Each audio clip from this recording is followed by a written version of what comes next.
এখনই বক্তৃতা দিয়ে বলা হচ্ছে এই দলকে ভোট দিলে, এই মার্কার ভোট দিলে হাত পা ভেঙে দেবো, বাড়ি যেতে পারবেন না।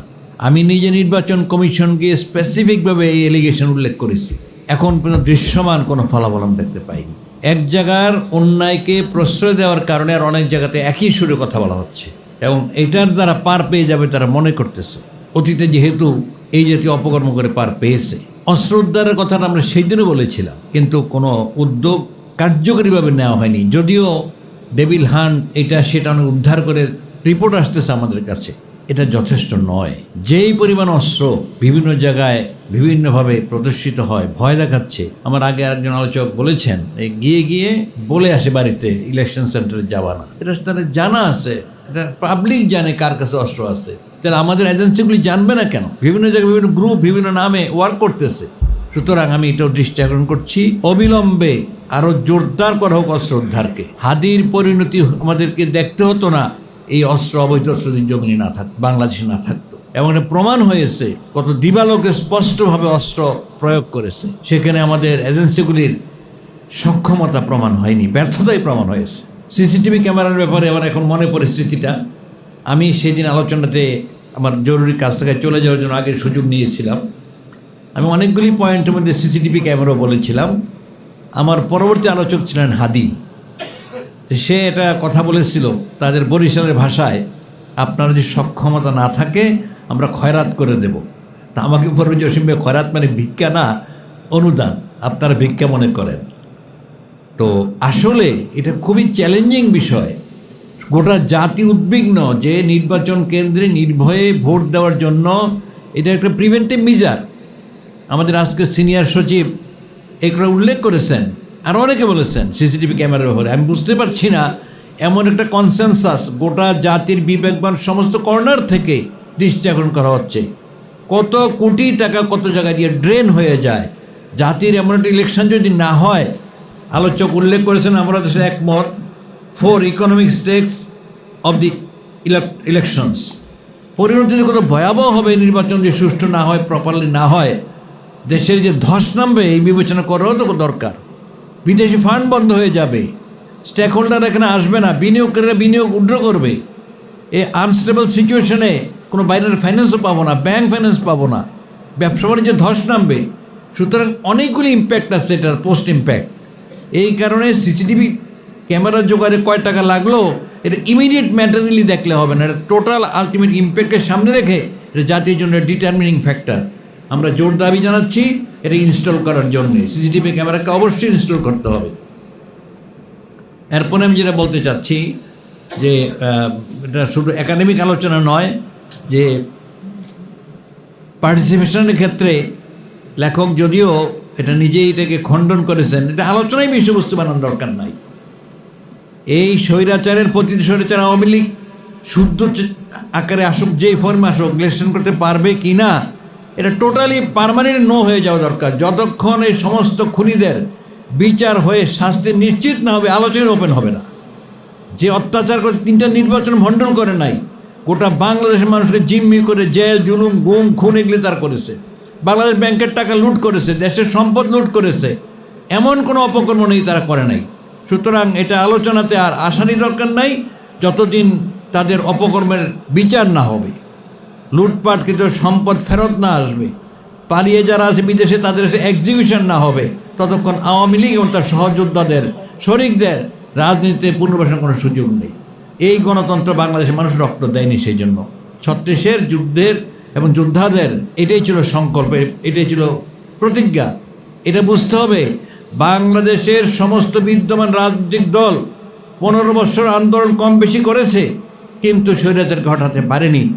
এই বুকের তাজা রক্ত দিয়ে এই যোদ্ধারা, তরুণ বন্ধুরা, আমাদের কলিজা টুকরা সন্তানেরা এটা সম্ভব করেছে। কাজে 36-এর এই যে যোদ্ধা, এই যে যুদ্ধের যে পরিণতি, রক্তদান, এটাকে কোনো ক্রমেই উপেক্ষা করা যাবে না। এর উপেক্ষা করলেই পরিণতি খারাপ হবে। আমি শেষ কথা বলতে চাচ্ছি, তা হচ্ছে এই যে আমি এই ওয়ার্কিং গ্রুপকে শুধু ধন্যবাদই ছোট করব না, তারা যেন কন্টিনিউয়াসলি মনিটরিং করেন এবং এটা সম্ভব। এবং যে সমস্ত ইন্টেলেকচুয়াল পার্সোনালিটি এখানে আসেন তারা দেশের অনেক গুণীজন, তারা ম্যাটার করেন, কাজে এই জাতীয় প্রোগ্রাম ইস্যুগুলিকে পার্সু করা দরকার। একটা সীমা মানে সেমিনারে সীমাবদ্ধ না রেখে রিপ্রেজেন্টেশন আর বাড়ানো দরকার। আমি নিজে নির্বাচন কমিশনে গিয়ে সিইসি সহ আর 2 জন সচিবকে দৃষ্টি আকর্ষণ করেছি এসব বিষয়গুলিতে এই গত সপ্তাহে, কার্যকরী রেজাল্ট দেখতে পাচ্ছি না। তো সুতরাং এটা পার্সু করতেই হবে, যতক্ষণ দাবি আদায় না হয় আমাদের ভূমিকা রাখতে হলে। অর্থহীন নির্বাচন জাতি দেখতে চায় না, যে নির্বাচনে আবার একটা ধরনের পরিণতি হবে, এটা আরও বড় রকমের ড্যামেজ হয়ে যাবে। তো আমরা জনগণের রক্তের সাথে যাতে বিশ্বাসঘাতকতা না হয়, অ্যাসপাইরেশন আকাঙ্ক্ষার যেন ভুলুণ্ঠিত না হয়, জাতি যে অনেক রক্ত দিয়েছে তার যেন ঋণ শোধ হয়, একটা সুন্দর ইলেকশনের জন্য নির্বাচন কমিশনকে স্পেশালি অবশ্যই শক্ত ভূমিকা নিতে হবে, যে ক্ষমতা এখন তাকে সাংবিধানিকভাবে দেওয়া হয়েছে।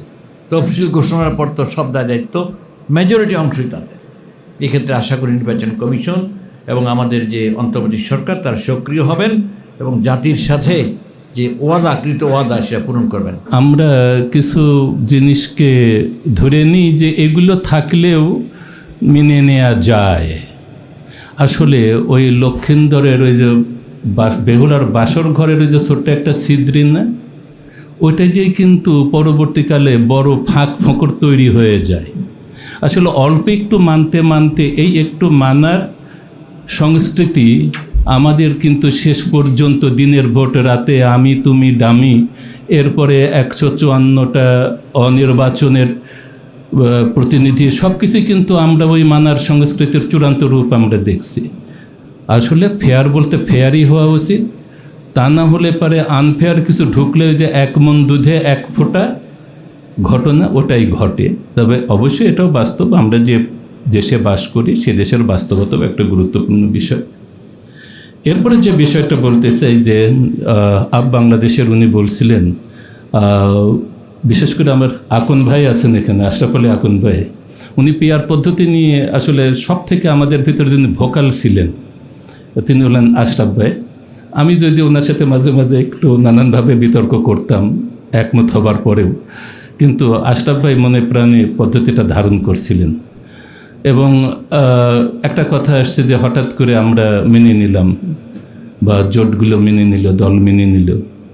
আসলে নির্বাচনের একটা বাতাস এসে গেছে দেশে, সেই বাতাসের সাথে যদি আমরা না যেয়ে যদি ভিন্ন কর্মসূচি নিয়ে বেশি ময়দানে ব্যস্ত থাকি, তাহলে দেখা যাবে যে অধরাকে ধরতে যেটা ধরতে পারতাম সেটাকে ছেড়ে দিলাম আর কি। তা আমাদের রাজনৈতিক দলগুলো এত প্রজ্ঞার অভাব নেই আমাদের নেতৃত্বের, যে কারণে একটা সুবিধা হয়েছে যে 5টা তাজা ব্যাঙ না বেঁধে এক পাল্লায় কতক্ষণ রাখতে পারবেন, কিন্তু অন্তত 8টা দল আমরা এক পাল্লায় অনেক দিন দৌড়াইছি, একসাথে আছি, যদিও কিছু কথাবার্তা আসতেছে উল্টা পাল্টা, কী হবে এখনও চূড়ান্ত কিছু হয়নি। তবে একথা তো ঠিক, আমরা একই বক্তব্য নিয়ে প্রত্যেকটা বিভাগের সমাবেশ করেছি এবং আমি মনে করি এটা একটা বড় একটা অ্যাচিভমেন্ট যে আমরা যে এক জায়গায় বসতে পারি না এ কথাটা অন্তত আর বলা যাবে না সামনে। যাই হোক, এটা একটা অর্জন আমাদের জন্যে। একটা কথা বলে শেষ করে দিব, আসলে নির্বাচনের কালো টাকা বলি, পেশি শক্তি বলি, এগুলো বন্ধ করতে পিআরের কথা তো আসছিল, সেটা নিয়ে এখন আর বলি না। কিন্তু প্রচার এবং প্রচারণার জায়গায়, প্রকাশনার জায়গায় যদি নির্বাচন কমিশনের অভিভাবকত্ব এবং তার উদ্যোগে যদি এগুলো চলে, আমরা কেউ প্রার্থী, আমি নিজে